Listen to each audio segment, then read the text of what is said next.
नमस्कार, 3 बजे की बड़ी खबरों के साथ हाजिर हैं। आप देख रहे हैं TV9 भारतवर्ष। आपका स्वागत है। मैं हूं आपके साथ निधि वासंदानी। आइए शो की शुरुआत करते हैं। सबसे पहले अब तक की 25 बड़ी खबरों पर नजर। राम मंदिर पर प्रधानमंत्री मोदी का मंत्रियों को सख्त निर्देश, आस्था दिखाएं, अग्रेशन नहीं, बेवजह की बयानबाजी से बचें, मर्यादा का हर कोई रखे ख्याल। मालदीव विवाद पर शरद पवार का बयान, कोई भी देश प्रधानमंत्री पर टिप्पणी करता है तो वो बर्दाश्त नहीं, राजनीति में करते रहेंगे विरोध। दिल्ली में यूपी में सीट शेयरिंग को लेकर कांग्रेस की अलायंस कमेटी की होगी बैठक में समाजवादी पार्टी के साथ आरएलडी भी हो सकती है शामिल। लखनऊ में समाजवादी पार्टी की बैठक, मीटिंग में लोकसभा चुनाव, बूथ मैनेजमेंट और कांग्रेस से सीट शेयरिंग पर हो रही है चर्चा। लखनऊ में समाजवादी पार्टी के दफ्तर के बाहर लगा राम मंदिर का पोस्टर में लिखा है, आ रहे हैं प्रभु श्री राम। महाराष्ट्र में 17 से 19 सीटों पर लड़ सकती है शिवसेना। सूत्रों के अनुसार 13 से 15 सीटें एनसीपी को मिलने की खबरें हैं। कांग्रेस को मिल सकती है 12 से 14 सीटें। लोकसभा चुनाव के लिए आरएसएस ने संभाला मोर्चा, चुनाव के लिए तैनात होंगे समन्वयक।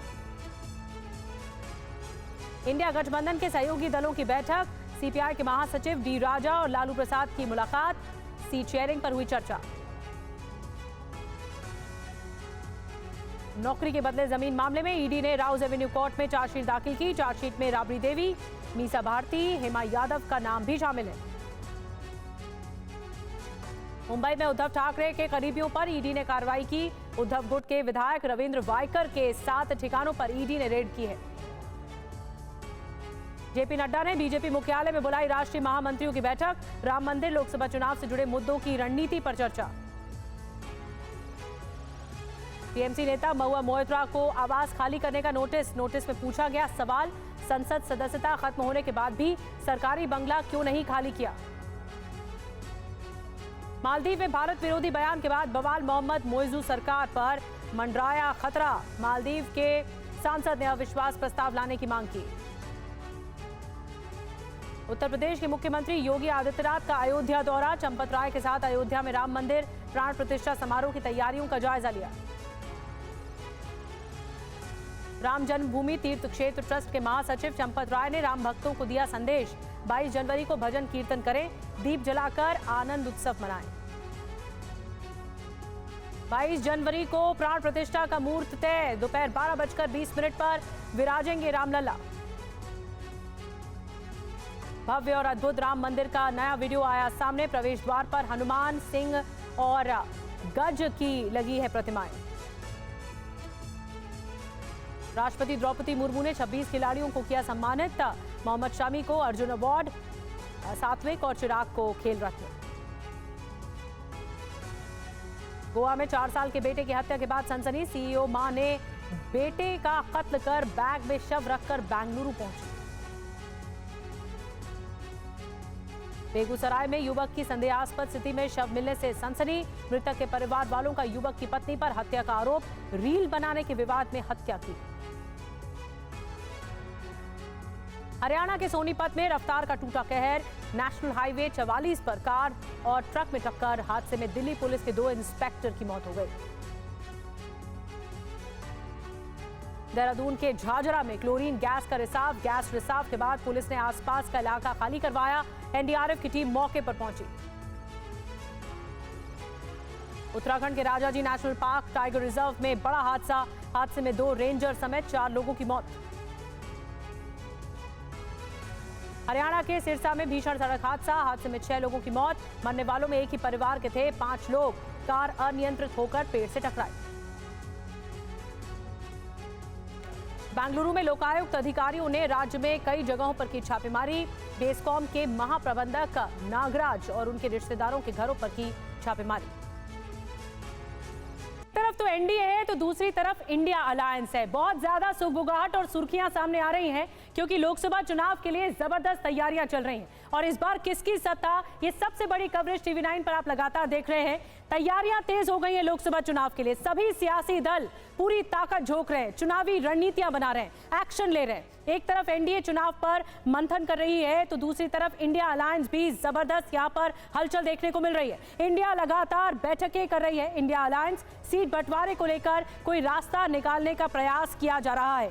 ये कोशिश हो रही है कि सभी दलों को साथ लेकर चला जाए। और एक बड़ी खबर से बताते हैं आपको, शुरुआत करते हैं। लोकसभा चुनाव को लेकर इंडिया में हलचल तेज है।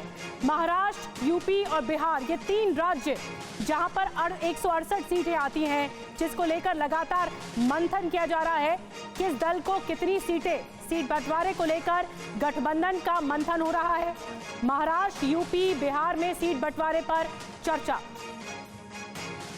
और इस बीच एक और बड़ी खबर आपको बता दें, कांग्रेस अलायंस कमेटी की यूपी को लेकर बैठक में समाजवादी पार्टी भी होगी शामिल। शाम 6 बजे ये बैठक बताई जा रही है। दिल्ली में ये बैठक होगी। एसपी के साथ आरएलडी भी हो सकती है शामिल। तो कांग्रेस जो जुड़ी हुई है इंडिया अलायंस के साथ, अब अपने घटकों को साथ लेने का प्रयास किया जा रहा है। साफ तौर पर कांग्रेस अलायंस कमेटी की यूपी को लेकर बैठक है, जहां देश में सबसे बड़ा सूबा 80 लोकसभा की सीटें आती हैं। यहां मंथन किया जाएगा और बताया जा रहा है समाजवादी पार्टी भी शामिल होगी और आरएलडी शामिल हो सकती है। हमारे साथ दिल्ली से इस वक्त कुमार विक्रांत जुड़े हुए हैं, आनंद पांडे जुड़े हुए हैं, लखनऊ से पंकज झा भी हमारे साथ जुड़े हुए हैं। दूसरा राज्य पटना आपको लेकर चलेंगे, यहाँ से रूपेश कुमार भी जुड़े हुए हैं। सबसे पहले आमोद राय भी हमारे साथ जुड़े हुए हैं। सबसे पहले कुमार विक्रांत के पास चलते हैं। कुमार, कांग्रेस में हलचल बहुत तेज है। इंडिया अलायंस को लेकर लगातार सुर्खियां सामने आ रही हैं। क्या कोई अंतिम फैसला आज सीट बंटवारे को लेकर अलायंस के साथ या घटकों के साथ हो सकता है? जी देखिए, ये जो बैठकें हो रही है वो कांग्रेस की जो दूसरी पंक्ति के नेता है, जो नियुक्त है राष्ट्रीय अलायंस कमेटी मुकुल वासनिक के नेतृत्व में, और जो सहयोगी दल हैं इंडिया गठबंधन के, उनकी जो दूसरी पंक्ति के नेता है, जो नेतृत्व के नुमाइंदे हैं, उनके बीच बैठक हो रही है। एक मोटा बाहर का आप कह सकते हैं खाका तैयार किया जा रहा है। किस आधार पर सीट बंटवारा हो, किसका क्या डेटा है किसके पास, उस आधार पर सीट बंटवारा हो, ये सब कुछ तय हो रहा है। आप कह सकती हैं ब्रॉड तस्वीर तैयार हो रही है, लेकिन अंतिम फैसला जो होगा वो नेतृत्व के बीच होगा। आज शाम को 4 बजे शिवसेना के साथ बैठक है अलायंस कमेटी की, और शाम को 6 बजे उत्तर प्रदेश को लेकर बैठक है समाजवादी पार्टी और आरएलडी के साथ। उत्तर प्रदेश के ही नेता और कांग्रेस के राष्ट्रीय प्रवक्ता अखिलेश प्रताप सिंह हमारे साथ हैं, उनसे पूछते हैं। अखिलेश जी, सबसे अहम बात है कि उत्तर प्रदेश को लेकर क्या होने जा रहा है? एक तरफ बीजेपी का राम मंदिर का डंका है और आप लोग सीट बंटवारा कर नहीं पा रहे। बीजेपी ने क्या सीट बंटवारा कर लिया क्या? क्योंकि वो तो कहते हैं हमारी 38 दलों का है। हमारे तो प्रक्रिया चल रही है ना, हम तो गंभीर हैं, ईमानदारी से बात कर रहे हैं एक दूसरे के साथ। उत्तर प्रदेश में कितनी सीटें चाहिए आप लोगों को 80 में से? देखिए, ये हमारा प्रदेश नेतृत्व और जो कमेटी बनी है वो कहाँ पे हम बेहतर पोजीशन में हैं, और फिर अपने सहयोगी दल से कि वो कहाँ पे बेहतर पोजीशन में है, सीटें वो ली जाएं कि जो हम खुद कांग्रेस या हमारा पार्टनर जीतने की स्थिति में है, वो सीटें ली जाएं, जिससे हम हमारा स्ट्राइक रेट 100% हो। दो छोटे सवाल। अखिलेश यादव ने कहा कि 65 सीटें वो लड़ेंगे, यानी 5 सीटें आरएलडी की, 10 सीटें आपके लिए मंजूर है? देखिए, ये बाहर कहना पॉलिटिकली सब दोनों तरफ से लोग बोलते रहते हैं। अंदर आज बैठक हो रही है, उसमें मोटा मोटा एक रोड मैप तैयार हो जाएगा। 1 या 2 बैठक। रायबरेली अमेठी से कांग्रेस लड़ेगी या छोड़ देंगे उसको भी? रायबरेली अखिलेश कई बार दबाव बढ़ा चुके हैं। रायबरेली अमेठी तो नेहरू परिवार का एक्सटेंडेड फैमिली है। बिल्कुल कुमार, वहाँ पे कोई पॉलिटिकल रिश्ता नहीं, राजनीतिक रिश्ता नहीं, वो एक पारिवारिक रिश्ता है, वो एक परिवार। आखिरी सवाल, राम मंदिर के सामने कांग्रेस आरएलडी सपा गठबंधन टिक पाएगा या मायावती को भी चाहेंगे आप लोग अपने साथ? क्या राम चुनाव लड़ रहे हैं क्या? राम मंदिर आप इस तरह से बात कर रहे हैं? बीजेपी से राम से क्या मतलब भाई? हम मुद्दों पे चुनाव, मायावती को साथ मायावती गठबंधन में चाहते हैं आप? देखिए, हक जितने लोग अधिक से अधिक हमारे लाइक माइंडेड लोग हमारी पार्टी में मायावती आज- को चाहते मैं हैं या वही नहीं? कह रहा हूं, हाँ या ना? हाँ, देखिए राजनीति में हाँ या ना क्या होती है? आप चाहते हैं क्या? कौन नहीं चाहता है कि हमारा गठबंधन बिल्कुल मजबूत हो? कुमार, मैं और समझ हम सारे सकती हूँ लोग चाहते हैं कांग्रेस जो की क्या मजबूरी भी है। विपक्ष आप के लोग सटीक हैं। सवाल पूछ रहे हैं लेकिन जवाब वहां से सटीक आ नहीं रहा है अखिलेश प्रताप सिंह की तरफ से। बहरहाल वहां पर बैठक चल रही है। पंकज झा के पास जल्दी से मैं चलूंगी। पंकज, अभी हाल ही में अखिलेश यादव ने बयान दिया कि राहुल गांधी की भारत जोड़ो न्याय यात्रा शुरू होने से पहले ऐसा हो जाए, सीट शेयरिंग पर बात बन जाए। क्या लगता है कांग्रेस अलायंस कमेटी में बात बनेगी?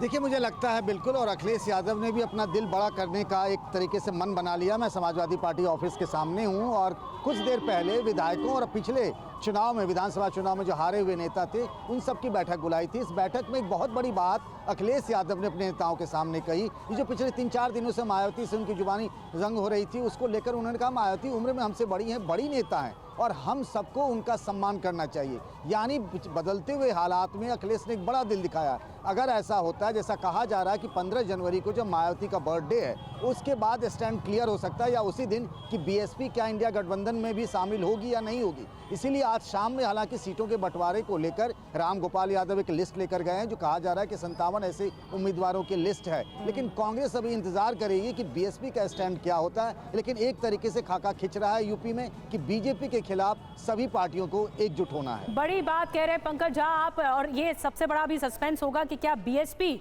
कांग्रेस अलायंस में आती है या इंडिया अलायंस का आगे आती है, इसमें हिस्सा लेती है, ये बड़ा सवाल होगा। बर्थडे पर ये हो सकता है मायावती के, ये जैसा कि अटकलें लगाई जा रही हैं। बहरहाल देखना होगा कि आगे क्या होता है। यूपी के बाद चलते हैं बिहार से बड़ी खबर ये आ रही है कि इंडिया के अंदर बिहार में भी सीटों पर मंथन है। सीपीआई के महासचिव डी राजा लालू प्रसाद की मुलाकात, सीट शेयरिंग पर दोनों नेताओं की चर्चा। बिहार में 16 सीटों पर लड़ना चाहता है जेडीयू, वहीं 24 सीटें आरजेडी, कांग्रेस और लेफ्ट को देने का प्रस्ताव है। प्रधानमंत्री के सवाल पर डी राजा ने कहा कि बाद में देखेंगे। देखिए, अब यूपी के बाद बिहार की बात करें तो यहाँ पर हाल क्या है। 2019 का चुनाव बिहार में इंडिया का रिपोर्ट कार्ड क्या रहा, आप ये सब जानना चाहते होंगे। तो 2019 का हालत क्या थी? देखिए, पार्टी जेडीयू और जनता दल यूनाइटेड जिसमें चुनाव लड़ा गया 17 सीटों पर, लेकिन जीत हासिल हुई 16 सीटों पर 2019 का संसदीय चुनाव। और आरजेडी की बात करें तो 19 सीट चुनाव लड़ा, जीती एक भी नहीं, 0। तीसरी पार्टी कांग्रेस बिहार में, जिसमें चुनाव लड़ा गया 9 सीट पर, लेकिन जीती सिर्फ 1। ये रिपोर्ट कार्ड आपको बिहार के दलों की तरफ से बता रहे हैं कि क्या कुछ हालात है और संसद में क्या प्रतिनिधित्व है। तो यूपी हो गया, बिहार हो गया, और अब एक और राज्य पश्चिम बंगाल, यहाँ का भी रुख करना होगा, क्योंकि राम मंदिर को लेकर ममता बनर्जी लगातार कड़े सुर में बोल रही हैं। बड़ा बयान दे दिया है, लोकसभा चुनाव से पहले राम मंदिर बड़ा हथकंडा है, ये कहना है ममता बनर्जी का। जब तक जिंदा हूं हिंदू मुस्लिम बंटवारा नहीं होने दूंगी, बीजेपी के सामने सरेंडर नहीं करेंगे, जनता मेरी लीडर है, मैं जनता की कार्यकर्ता हूं। क्या कह रही ममता बनर्जी, आपको सुनवाते हैं। কালকে আমায় জিজ্ঞেস করছিল রাম মন্দির নিয়ে আপনার কি বক্তব্য, যেন আর কোনো কাজ নেই, একটাই কাজ। আমি বললাম ধর্ম যার যার নিজের, উৎসব কিন্তু সবার। আমি সেই উৎসবে বিশ্বাস করি যে উৎসব সবাইকে নিয়ে চলে, সবাইকে নিয়ে কথা বলে, একতার কথা বলে। আপনারা করছেন, করুন না, কে আপত্তি করেছে? আপনারা কোর্টের আন্ডারে করছেন, ইলেকশনের আগে একটা গিমিক শো করবেন বলে, আমার কোনো আপত্তি নেই তো। কিন্তু তাই বলে অন্য সম্প্রদায়ের মানুষকে অবহেলা করা এটা কারো কাজ নয়। তৃণমূল কংগ্রেস যতদিন থাকবে, তৃণমূল কংগ্রেসের সরকার যতদিন থাকবে, আমি আপনাদের কাছে ওয়াদা করে যাচ্ছি, আমি আপনাদের কাছে শপথ করে যাচ্ছি, আমি আপনাদের ঈশ্বরের শপথ করে বলছি, আল্লাহর কসম খেয়ে বলছি, মনে রাখবেন আমি কোনো দিনও হিন্দু মুসলমান শিখ খ্রিস্টান তপশিলি আদিবাসীদের ভাগাভাগি করতে দেব না। तो ममता बनर्जी को आपने सुना, उन्होंने कहा मैं ईश्वर अल्लाह की कसम खाकर कहती हूं हिंदू मुसलमान नहीं होने दूंगी। आनंद प्रकाश पांडे हमारे साथ जुड़ गए। आनंद, अब तक ममता बनर्जी ही उनका वक्तव्य नहीं सामने आया था राम मंदिर को लेकर, और अब वो भी आ गया, उन्होंने कहा ये चुनावी हथकंडा है। बिल्कुल तमाम विपक्षी दल हैं और लगातार राम मंदिर को ऐसे बयानबाजी कर रहे हैं, भगवान राम को लेकर बयानबाजी कर रहे हैं। लेकिन जहां एक तरफ अपोजिशन पार्टीज जो है वो जो ये बयान दे रही है भगवान राम के खिलाफ या राम मंदिर के खिलाफ, तो बीजेपी का ये कहना है कि ये सब जो पार्टियां हैं ये वोट बैंक अपीजमेंट यानी कि मुस्लिम अपीजमेंट के लिए ये सब कर रही हैं। तो और बीजेपी को ये लगता है कि जितना अपोजिशन जो है राम मंदिर के मुद्दे पर सरकार को और बीजेपी को घेरेगा तो इसका काउंटर रिएक्शन होगा और उतना ही जो हिंदू वोट्स हैं वो बीजेपी के पक्ष में कंसोलिडेट होंगे। और यही वजह है कि बीजेपी ने जो प्लान तैयार किया है कि 22 जनवरी को जब प्राण प्रतिष्ठा हो जाएगी तो पूरे देश भर से अलग अलग राज्यों में बीजेपी ने अपने नेताओं को, पदाधिकारियों को जिम्मेदारी दी है कि ज़्यादा से ज़्यादा लोगों को आप लाइए और राम मंदिर उनको लाइए, भगवान श्री राम लला के दर्शन कराइए। बीजेपी को ये उम्मीद है कि लोकसभा चुनाव के ठीक पहले ये राम मंदिर में जो प्राण प्रतिष्ठा है और जो लोग जो दर्शन करेंगे तो उसका बीजेपी को फायदा होगा। लोग भले ही भगवान राम का आशीर्वाद लेंगे लेकिन इसके एवज में बीजेपी को भी जनता जो है वोटों के रूप में आशीर्वाद देगी। बड़ी बात आनंद आप ये कह रहे हैं कि अब बीजेपी को इस बात का विश्वास हो गया है, ये नैरेटिव बन चुका है कि विपक्ष भले जितना भी बोल ले राम मंदिर को लेकर, लेकिन वो जो जनता है वो बीजेपी के साथ है। ये एक तरह से परसेप्शन बन गया है। मैं आऊंगी आनंद आपके पास। एक और बड़ी खबर, आज बीजेपी महासचिवों की बड़ी बैठक। आज शाम 4 बजे बीजेपी मुख्यालय में महासचिवों की बड़ी बैठक होने जा रही है। बैठक में राम मंदिर, लोकसभा चुनाव पर चर्चा होगी और इसी बैठक के बारे में और ज्यादा जानकारी आमोद राय हमारे पॉलिटिकल एडिटर भी हमारे साथ जुड़ गए हैं। आमोद, क्या जानकारी है? महासचिव एक साथ मिलेंगे, मंथन होगा, क्या एजेंडा लोकसभा चुनाव है? निश्चित तौर पे देखिए लोकसभा चुनाव है और साथ में राम मंदिर का शुभारंभ होना है। वैसे में बीजेपी महासचिवों की जो मासिक बैठक होती है, जो महीने में एक बार होती है बैठक, उसी बैठक को आज अंजाम दिया जा रहा है और आज थोड़ी देर में अभी पार्टी अध्यक्ष जेपी नड्डा यहाँ पहुँचने वाले हैं और महासचिवों की बैठक 4 से 4:30 बजे के बीच शुरू हो जाएगी। मुख्य जो इसमें मुद्दा है वही है राम मंदिर को कैसे ठीक से लेकर चला जाए, वहाँ पर जो लोग श्रद्धालु आने वाले हैं दर्शन करने, उनको कैसे ठीक से नियंत्रित करके और अच्छे से उनका दर्शन कराया जाए, जगह जगह से कैसे ट्रेन और बसों के द्वारा लोगों को वहां ले जाकर दर्शन करवाया जाए, ये तमाम विषय होंगे। इसके साथ ही लोकसभा चुनाव की तैयारियों के लिए तमाम कमेटियां बनी हैं और तमाम जो तैयारियां चल रही हैं उनको लेकर भी आज एक तरह से समीक्षा बैठक है कि कौन कौन सा मोर्चा क्या काम कर रहा है, किस किस लोगों को क्या काम दिया गया है, काम किस तरह से आगे बढ़ रहा है। तो इन तमाम विषयों पर आज चर्चा इस बैठक में होगी। लेकिन सबसे महत्वपूर्ण बात यह है कि आज जो महासचिवों की बैठक हो रही है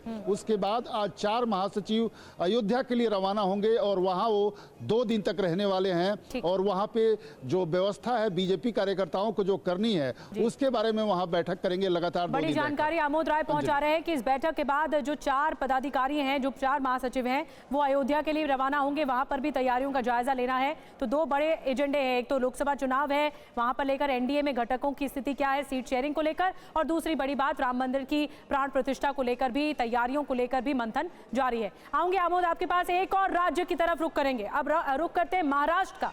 महाराष्ट्र पर भी इंडिया की बैठक आज होने जा रही है शाम 4 बजे। कांग्रेस और शिवसेना की बैठक होने जा रही है। सीट बंटवारे पर हो सकती है चर्चा। जो महाविकास अघाड़ी रहा महाराष्ट्र का ये गठबंधन, ये सीट बंटवारे को लेकर चर्चा करेगा। जो इंडिया अलायंस का हिस्सा भी है, एनसीपी, कांग्रेस और शिवसेना उद्धव ठाकरे की, जो कि बैठक आज होने जा रही है 4 बजे।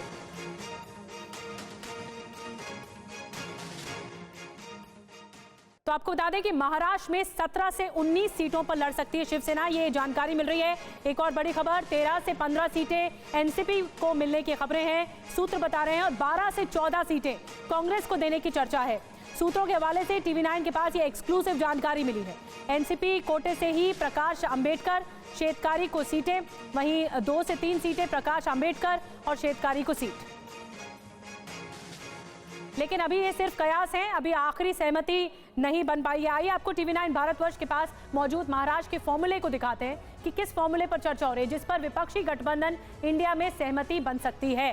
तो देखिए, आपको बता रहे हैं किस फॉर्मूले पर लगातार विचार हो रहा है।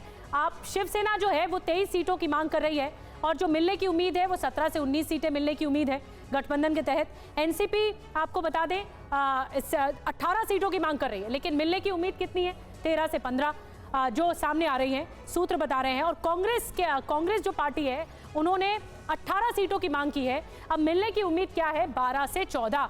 तो अब ये देखना होगा कि एनसीपी कोटे से 2 से 3 सीट प्रकाश अंबेडकर और शेतकारी को ये मांग की गई है और आज 4 बजे दिल्ली में मुकुल वासनिक के घर पर बैठक है। तो महाराष्ट्र की सियासत में भी लगातार करवट हो रही है, लेकिन बैठक के बाद ही कुछ अंतिम फैसला निकलकर सामने आएगा कि क्या फैसला होता है। 4 बजे मुकुल वासनिक कांग्रेस नेता के घर पर बैठक की जानी है और हमारे साथ हमारे सहयोगी कुमार विक्रांत भी हैं, उनके पास चलेंगे। लेकिन ये मांग की गई है पार्टियों की तरफ से और क्या मांग पूरी होती है ये देखना होगा।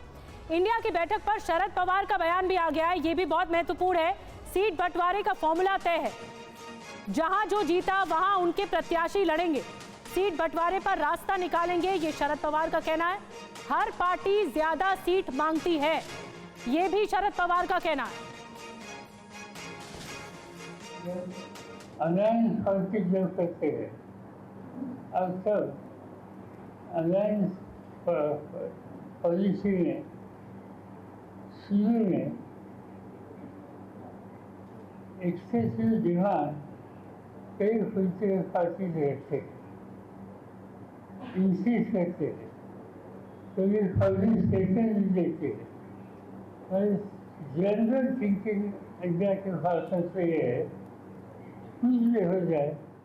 और एक और ब्रेकिंग न्यूज आपको बता दें, लोकसभा चुनाव के लिए संघ की आरएसएस की बड़ी तैयारी है। टीवी9 पर संघ का एक्सक्लूसिव प्लान। लोकसभा चुनाव के लिए आपको बता दें कि कन्वीनर तैनात होंगे। लोकसभा चुनाव के लिए संघ ने मोर्चा संभाल लिया है।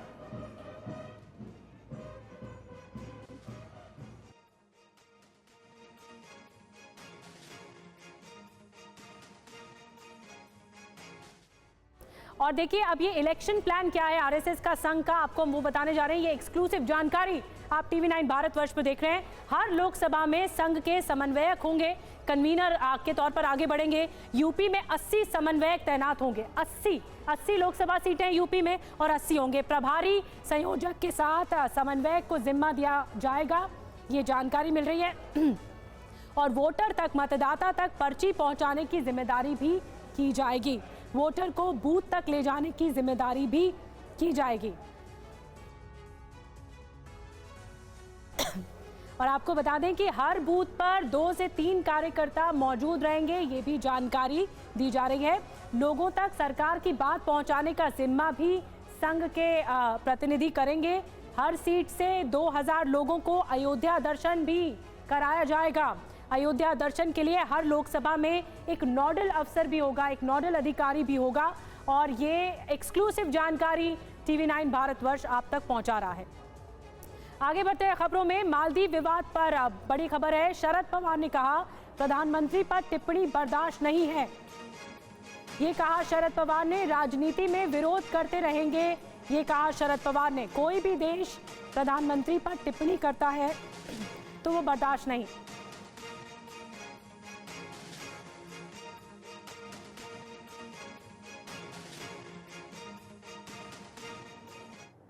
नरेंद्र मोदी, उनकी पॉलिटिकल लाइन, उनका गवर्नमेंट का अफसोस, 3 बार में हमारे मन में कोई इशूज पर रिजर्वेशन है। मगर देश का प्रधानमंत्री जब बाहर रहता है और देश के प्रधानमंत्री के बारे में अन्य देश के गवर्नमेंट में रहने वाले लोग कोई इस तरह से बयान देते हैं कि जिससे प्रधानमंत्री इसकी पोजीशन, इसके ऊपर हमला। और एक और बड़ी खबर आपको बता दें, लोकसभा चुनावों को लेकर अखिलेश यादव ने बैठक की है। पार्टी के विधायकों और पूर्व विधायकों के साथ ये बैठक की गई है। आने वाले चुनाव में यूपी का नतीजा अलग होगा, यूपी से बीजेपी का सफाया होगा, ये कहना अखिलेश यादव का। कि आने वाले समय में उत्तर प्रदेश का परिणाम दूसरा होगा। परिणाम ऐसा होगा कि जिसमें भारतीय जनता पार्टी का उत्तर प्रदेश से सफाया होगा। जो बुनियादी सवाल है वो वैसे के वैसे हैं। भारतीय जनता पार्टी लगातार इस बात का प्रचार कर रही है कि विकसित भारत बनेगा। क्या विकसित भारत किसानों की बिना आय बढ़े हो जाएगा? हमारे देश की अर्थव्यवस्था तभी बेहतर होगी जब हमारा किसान और गरीब खुशहाल होगा। बीजेपी के लोगों ने कहा कि किसान की आय दोगुनी करेंगे, लेकिन आज दिल्ली के 10 साल पूरे हो गए हैं और उत्तर प्रदेश की सरकार के लगभग 7 साल पूरे हो जाएंगे, लेकिन किसान की आय दोगुनी नहीं हुई है। नौजवान बड़े पैमाने पे बेरोजगार हुआ है, उसकी नौकरी छीनी गई है। इनकी सरकार में जो भी नौकरी मिल रही है वो अपमान से भरी नौकरी है। समाजवादी पार्टी इस बात को कहती है कि जब भी समाजवादियों को मौका मिलेगा, देश के और प्रदेश के नौजवानों को उनको सम्मान का रोजगार, सम्मान का नौकरी मिलने का काम हो। तो पार्टी के विधायकों के साथ अखिलेश की बैठक है और एक और बड़ी खबर मिल रही है। इंडिया में सीटों के बंटवारे पर अखिलेश यादव ने बयान दिया है। कांग्रेस को हम अपना सुझाव भेजेंगे, ये कहना है अखिलेश यादव का। कांग्रेस से भी उनका सुझाव लेंगे। अमेठी रायबरेली पर हमारे विधायकों ने सुझाव दिए हैं, ये भी कहा अखिलेश यादव ने।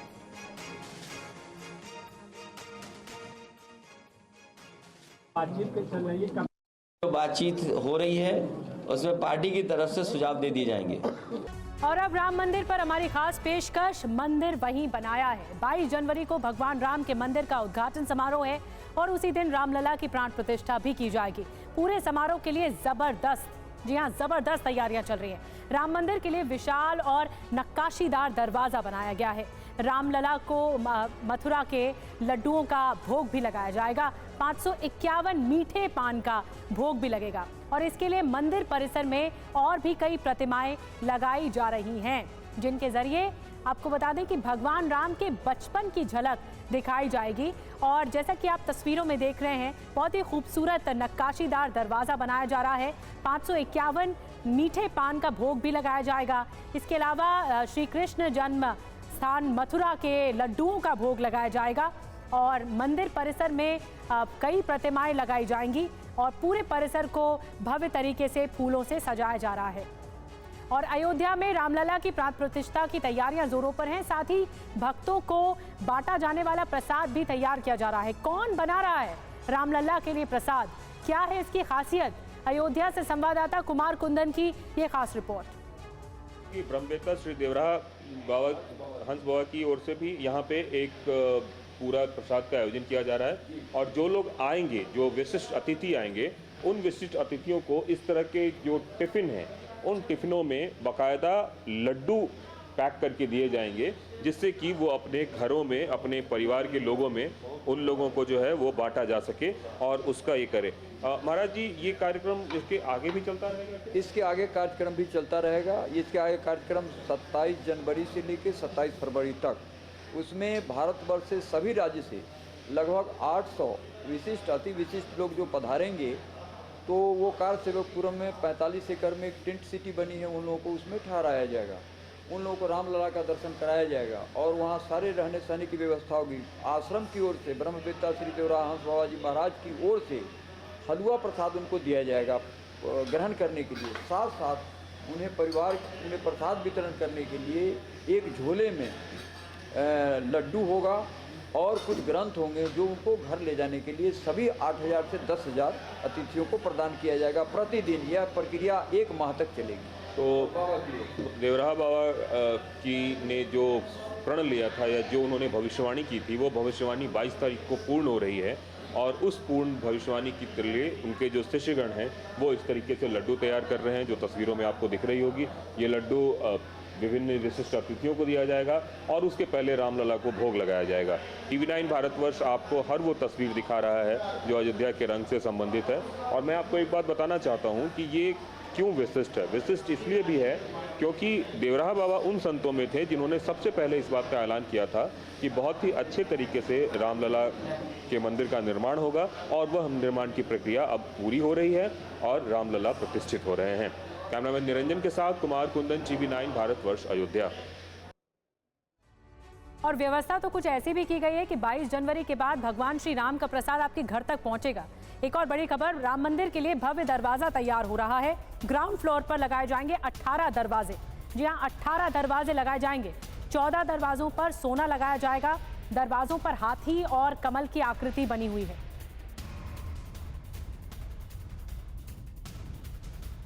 भगवान राम के मंदिर की जब भव्यता की बात होती है तो पूरे मंदिर को भव्य राम जन्मभूमि मंदिर बोला जाता है। लेकिन उसकी एक एक जो चीजें हैं वो कितनी बारीकी और कितनी कारीगरी से बन रहा है उसकी टीवी 9 भारतवर्ष एक झलक दिखा रहा है। हमारे पीछे एक डोर है, ये देखिए डोर की विशालता और भव्यता का अंदाजा आप इससे लगा सकते हैं कि कितनी नक्काशी और कितनी बारीकी कारीगरी इसके ऊपर की गई है। और इसको करने वाले शरद सर हमारे साथ हैं, उनसे बात करते हैं। शरद सर, जय श्री राम। जय श्री राम। कितना ये मतलब महत्वपूर्ण काम है आपके लिए और क्या इसकी खासियत है, जरा एक बार हमें बताएं। प्राण प्रतिष्ठा के लिए हम लोग पूरा दरवाज़ा जो ग्राउंड फ्लोर में लगेगा वो सब तैयार है, मंदिर के अंदर भी पहुंच गया है, फिटिंग भी चालू हो गया है और अभी हम लोग ये पूरा 18 दरवाज़ा फिट कर रहे हैं ग्राउंड फ्लोर के लिए। ऊपर का दरवाज़ा, परकोटा का दरवाज़ा, एलाइड पिलग्रिमेज फैसिलिटी सेंटर का दरवाज़ा सब बन रहा है। आप हमारा फैक्ट्री में देख सकते हैं, काम चालू है। उसमें 14 डोर्स को गोल्ड लगेगा, बाकी का 4 डोर में गोल्ड नहीं लगेगा। अच्छा, ये जो मैं देख रहा हूँ इस शैली को क्या बोलते हैं, क्या है ये शैली? ये पूरा डिज़ाइन सोमपुरा जी आर्किटेक्ट ने दिया है, जो मंदिर का मेन आर्किटेक्ट, वो लोग ने ये पूरा डिज़ाइन दिया, उनका डिज़ाइन का हिसाब से हमने बनाया।